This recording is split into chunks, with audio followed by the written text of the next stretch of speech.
Assalamualaikum. Nama saya Muhammad Iqram Zamri daripada DSB18A. Matrik nombor saya ialah 01DSB18F2019. Ini saya akan membentangkan pasal case study iaitu passive bullying. Ini yang saya punya bangunan iaitu Menara Tabung Haji. Nama dia adalah Tabung Haji. Bangunan Tabung Haji. Daripada negara Malaysia, lokasi di Kuala Lumpur. Struktur bangunan dia adalah fully concrete, siap pada tahun 1984. Introduction. Lembaga Urusan Tabung Haji is located at Jalan Tun Razak in Kuala Lumpur, Malaysia. It is the headquarters for the Malaysian Muslim Pilgrim Management Fund. Furthermore, it is a prominent landmark in Kuala Lumpur and a symbol of the element of Islam. The form of the building resembles a traditional Malay drum and has Islamic influence which suits the function of the building. The Islamic architecture elements include the 5 pillars of Islam, shown in facade by 5 non-structural pillars. This 152 tall building consists of 38 floors, mainly for the office and car park. The concept uses the simplicity, discipline, and unity, which are the 3 ideas emphasizing Islam. Jadi, bangunan ini khas untuk kegunaan office dan mempunyai 38 tingkat, termasuk parking kereta dan motor. Seterusnya, building, construction, structure and materials. The main construction materials used the facade of the Menara Tabung Haji are precast concrete, black tinted glass and stainless steel. The application of these 3 materials as revealed is unique modern Islamic architecture style as they reflect the technological advancement of that particular architecture period. Jadi, terdapat fasad pada bangunan ini tersebut adalah satu whole of the building menggunakan precast concrete. Jika terdapat pada bangunan ini menggunakan black tinted glass dan di bawah pula menggunakan stainless steel. Dan di lobi juga menggunakan stainless steel juga. Main material that we use in this building were glass, steel, concrete. The Tabung Haji building was amongst the first building in Malaysia to be constructed using the precast concrete system. During the era as well, this building was considered as highly advanced as it included a vent system air conditioning in each hollow column serving 1/5 of floor area, curtain wall and other. Climate. The sun path is from east to west, which is from the front of building to the back. Therefore, spaces at the front of the building will receive the morning sun. The back and side of the building will not receive too much sunlight as there are the skyscraper near such a tower, PNB Perdana Hotel and Suites and the PNB building. Jadi, matahari terbit daripada timur, pada petang pula terbenam di barat. Seeing as the sunset is from east to west, is moved from the front to the back of the building.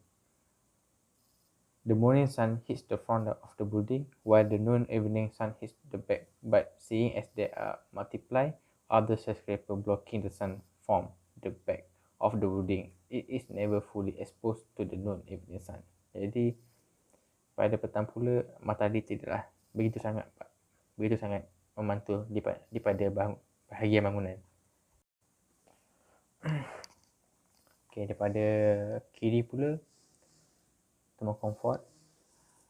Hence, black tinted glass pieces we arranged accordingly in between the 5 columns to form the glass facade of the building. They were all angled and placed following the tapered and flared form of the building to avoid the accumulation of the heat and the creation of the heat bank that would increase air conditioning load. Pada kanan pula kita dapat lihat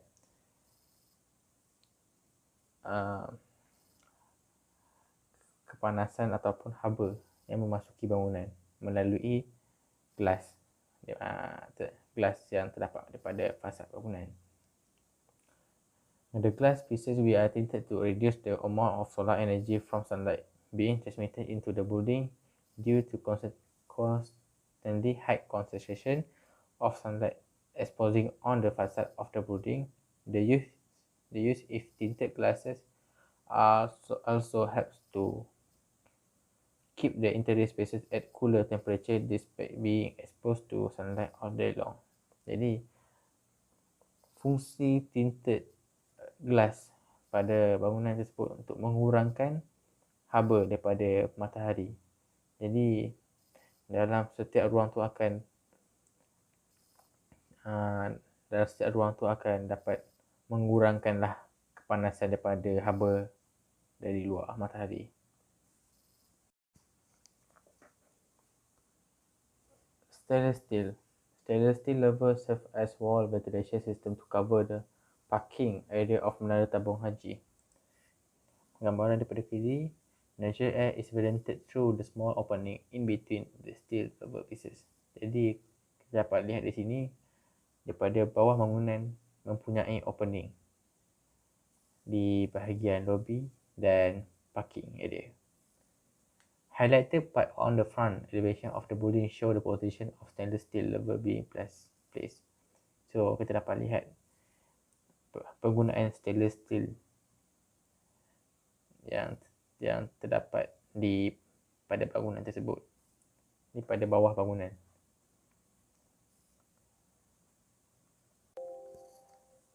Landscape.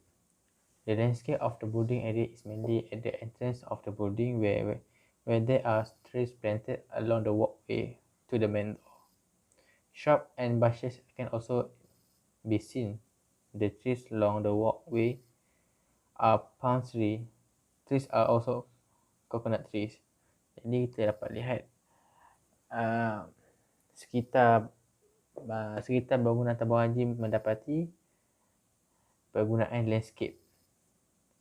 Jadi fungsi penggunaan landscape untuk mengurangkan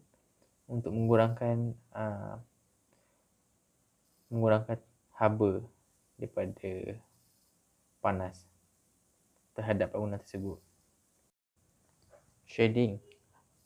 Kita dapat lihat pada set plan tabung haji, big leafy palm trees are incorporated around the compound just before the entrance to provide a natural shade and to cool the climate. Jadi, pokok-pokok ini kita menggunakan sebagai pokok teduhan. Jadi, kepada pengguna bangunan tidak akan panas yang begitu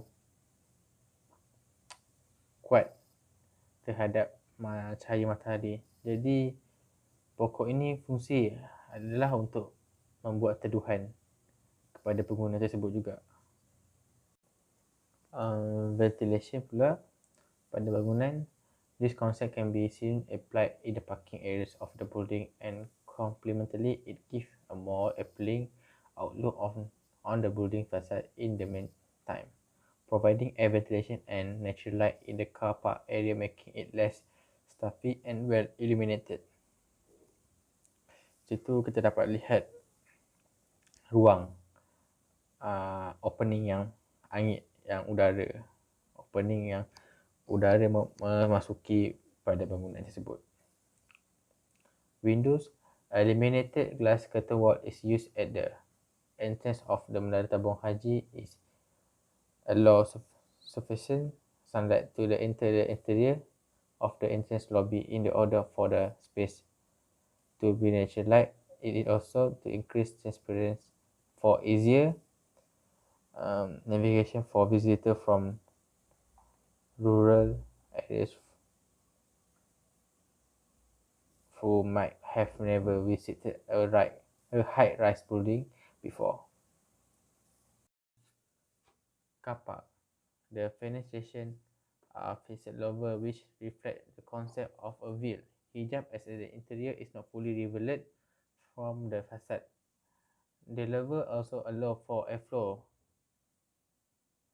and diffuse lighting to enter the car park area to reduce the heat and fumes released from the vehicle.